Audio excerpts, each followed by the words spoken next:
Sir नमस्कार sir, Delhi के दर्शक देख रहे हैं, कृपया अपना परिचय बताइए सर। नमस्कार, मेरा नाम जयप्रकाश है। मैं उत्तरी दिल्ली नगर निगम का महापौर हूँ। सर बात करी जाए दिल्ली में बारिश जो होती है, लोग बारिश के दौरान हर जगह जगह जल भराव हो जाता है। मिंटो रोड को ले लिया जाए तो बसें बदल गई हैं। सर 1990 की बात करी जाए और सर 2020 से अभी तक बसें बदल गई हैं, लेकिन उस रोड का वही हाल है। इस पर क्या कहना चाहिए? ये बहुत दुख का विषय है कि 1990 में भी मिंटो ब्रिज पर बस डूबा करती थी और 2020 में भी बस डूब रही है। देश आगे बढ़ रहा है, लेकिन दिल्ली का दुर्भाग्य है कि दिल्ली के अंदर जो सरकार है अरविंद केजरीवाल की, वो सो रही है। राज्य सरकार का जो काम होता है, क्योंकि मानसून बारिश हर वर्ष आती है, कभी कभी नहीं आती कि अचानक आ गई, हम क्या करें। जब एक समस्या हर वर्ष पैदा होती है, उसका एक समय होता है, समय अवधि होती है, तो उससे पहले उससे जूझने के लिए तैयारी करनी पड़ती है। उस समस्या के समाधान के लिए रास्ते निकाले जाते हैं। दिल्ली के अंदर 5 एजेंसी हैं जो दिल्ली को जल भराव से रोकने के लिए काम करती हैं। पहली एजेंसी है PWD, क्योंकि PWD के रोड है, उसके अपने नाले। दूसरी एजेंसी है जल बोर्ड, उसकी भी अपने सीवर लाइन है, अपने नाले। तीसरी एजेंसी है फ्लड्स, जो बड़े बड़े नाले हैं। चौथी एजेंसी है DSIDC। ये चारों को चारों एजेंसियाँ दिल्ली सरकार की हैं और 5वीं एजेंसी है दिल्ली नगर निगम। तो कौन सा क्षेत्र किसके जुरिडिक्शन में आता है, उस जुरिडिक्शन में आने वाले उसके अपने क्षेत्र में उसने काम किया कि नहीं किया।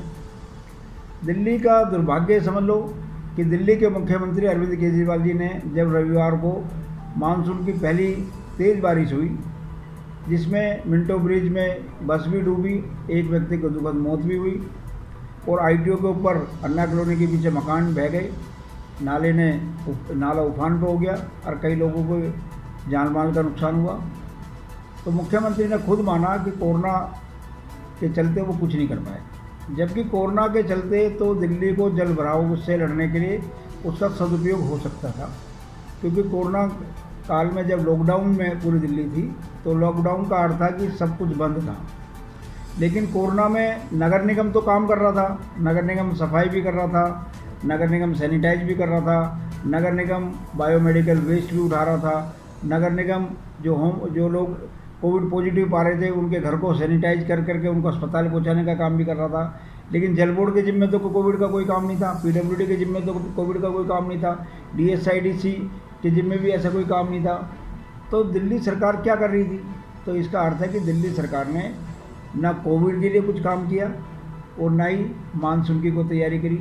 दिल्ली के अंदर जल भराव के कारण से जल जनित बीमारियाँ सामने दस्तक लिए खड़ी हैं, उसके लिए दिल्ली सरकार तैयार नहीं थी। ये सारा का सारा फेलियर दिल्ली सरकार का है।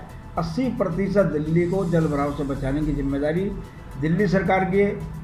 दिल्ली के लोगों की जुबान पे नगर निगम चढ़ा हुआ है MCD के पास काम कितना है ये लोगों को समझना पड़ेगा। जैसे कि किसके गंदा पानी आ रहा है, वो कहेगा MCD का पानी गंदा आ रहा है, जबकि जो जल है वो जल बोर्ड के अंदर आता है। किसी का सीवर ओवरफ्लो कर रहा है, गली के अंदर पानी बैग मार रहा है, वो कहेंगे MCD का सीवर रुका हुआ है, वो भी वो सीवर वो नाले जल बोर्ड के हैं। तो लोगों में जानकारी का अभाव है। इसलिए दिल्ली में जन जागरण अभियान चलना चाहिए। लोगों को पता होना चाहिए कौन सा क्षेत्र, कौन सा नाला, कौन सी गली, कौन सा मोहल्ला किसके जुरिडिक्शन में, उसकी सफाई किसको करनी है। लॉकडाउन के दौरान नगर निगम ने अपने 122 किलोमीटर के लेंथ के नालों की सफाई की। 11,000 मीट्रिक टन गाद उसमें निकाल करके हमने अपने लैंडफिल पे पहुंचाया। उसके लिए आप लैंडफिल पे जो हमारे रिकॉर्ड है उसको आप चेक कर सकते हो, क्योंकि वो जो भी गाद जाती है वो सीधा GPS के माध्यम से उसके अंदर उसकी एंट्री हो जाती है। लेकिन दिल्ली सरकार ने कुछ नहीं किया। ये बहुत दुर्भाग्यपूर्ण बात है। जब जागो जब ही सवेरा। अगर आज भी दिल्ली सरकार जाग जाए और अपने सभी इन विभागों को अलर्ट कर दे और ब्लेम गेम की पॉलिटिक्स ना करे, अपनी जिम्मेदारी से काम करे, तो हम समय रहते भी दिल्ली को बचा सकते हैं। लॉकडाउन लगाने में विपक्ष जो सरकार है चुप हो गई, इस पर क्या कहना चाहेंगे? जी देखो, लॉकडाउन जो लगा था पूरे देश के अंदर लगा था एक बार। और लॉकडाउन इसलिए नहीं लगा था कि लोगों को घरों में बंद करना है। लॉकडाउन इसलिए लगाया गया था कि जब कोरोना वैश्विक महामारी ने अपने पैर पसारना शुरू किए, तो वो उसका स्प्रेड ना हो। कम्युनिटी संक्रमण रोकने के लिए लॉकडाउन लगाया जाता है और उस समय अवधि के अंदर अपनी स्वास्थ्य सेवाओं को बेहतर करने के लिए लॉकडाउन लगाया जाता है। लेकिन दिल्ली सरकार ने उसके लिए कुछ नहीं किया। हमारे जो मजदूर थे, मजदूर दिल्ली छोड़ के चले गए। किसके कारण से चले गए? दिल्ली सरकार के कारण से चले गए। भारत सरकार ने जो गरीबों को, मजदूरों को, श्रमिकों को राशन देने के लिए जो अनाज उपलब्ध कराया, वो दिल्ली सरकार उसको बांट नहीं पाई। तो ब्लेम तो किसी पे भी लगा सकते हैं। हमने खुद क्या किया? लॉकडाउन के दौरान 6 बड़े काम थे जो करने थे। उन 6 काम में से 5 काम या तो नगर निगम ने किए या भारत सरकार की, केंद्र सरकार की दिल्ली पुलिस ने किए। सर, राहुल गांधी कह रहे हैं कि केंद्र आंकड़े छुपा रहा है, इस पर क्या कहना चाहेंगे? आंकड़े छुपाने वाला कोई विषय ही नहीं है। डेली के डेली देश में जो जांच होती है उसके रिजल्ट सामने आ जाते हैं। भारत सरकार ने जब फरवरी में कोरोना की महामारी ने दस्तक विश्व में दी और मार्च में भारत के अंदर जब केस आए, उस समय हमारे देश के अंदर कितनी लैब थी टेस्ट की और आज कितनी लैब है? अगर वो लैब उस समय 10 थी, अगर आज वो हज़ारों में है, तो काम किसने किया? भारत सरकार ने किया। हमारे जो श्रमिक जो दिल्ली और देश से अपने अपने घरों में जा रहे थे, अपने राज्यों में जा रहे थे, उनके लिए श्रमिक ट्रेन किसने चलाई? भारत सरकार ने चलाई।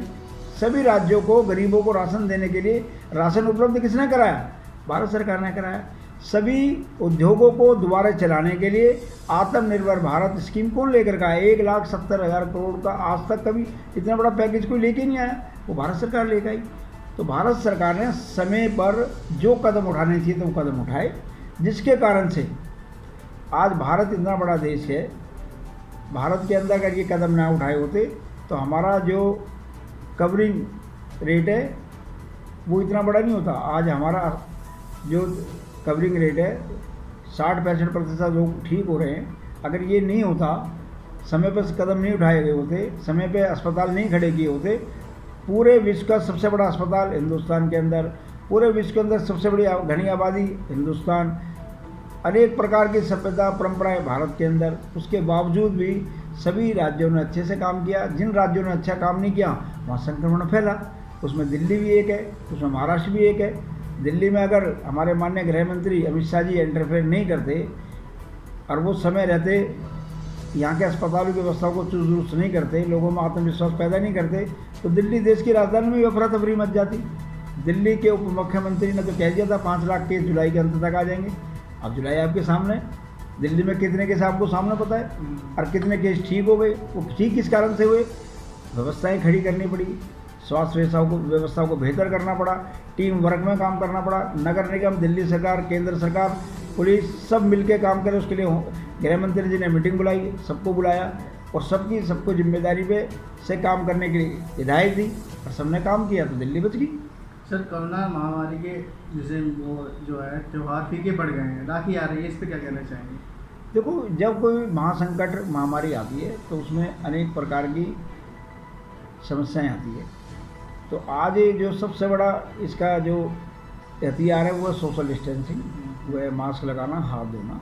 तो क्योंकि हमारा देश तो 30 त्योहारों का देश है, हर महीने कोई ना कोई त्यौहार होता है, चाहे रक्षाबंधन हो, चाहे जन्माष्टमी हो, चाहे आने वाले समय में हमारे नवरात्रि आएंगे, रामलीला आएंगी, दिवाली आएगा।